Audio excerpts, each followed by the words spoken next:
we'd come down her driveway. We'd walk halfway down her driveway. Once we got halfway, we'd both turn around, count to 3.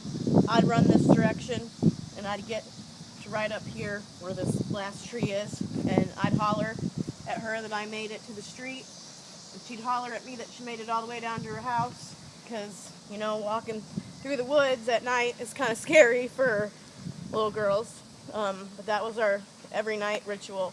Every single night we hung out, that's what we did when I'd have to walk her home. And on August 20th of 1996, I walked her home that night and never saw her again.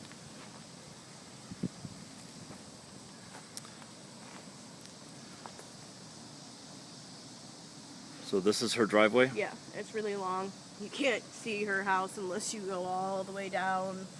So it had to have been somebody that knew where she lived, that knew their guard dog somewhat. Because sometimes Clyde wouldn't even let me come to the door, and that dog knew me for 5 years. I just wish that whoever, I want to hear it out of the horse's mouth, the person or the people that were involved, that were with her that day, that know exactly what happened, even if they call anonymous. We just want closure. I mean, so we can all try to at least try to live a normal life, even though I don't think that's going to be possible, because it's been 2 decades now. I want them to think about, what if this was one of their loved ones? How would they feel?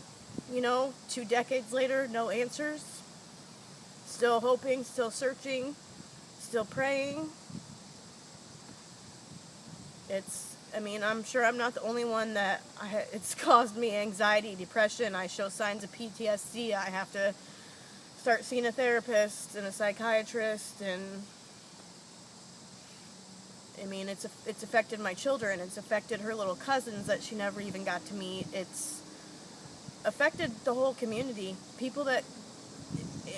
And with me and my mom helping run her missing Facebook page on Facebook, it's called Missing Trudy Appleby. I mean, there's people all over the country and the United States and the world that, you know, show so much love and support, and without them, I don't know if I'd still be able to do it.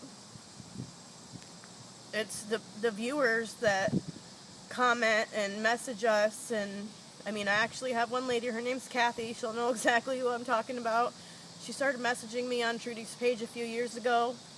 She's from the Quad Cities. She had a daughter that passed away, I believe from an accident or health problems. I can't remember which one it was, but you know, we became friends on my regular Facebook page, and she's a very good supporter.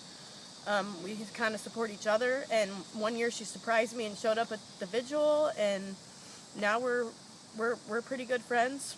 If I need her, she's always there. If I need someone to talk to, because she knows how it feels to lose someone that you love.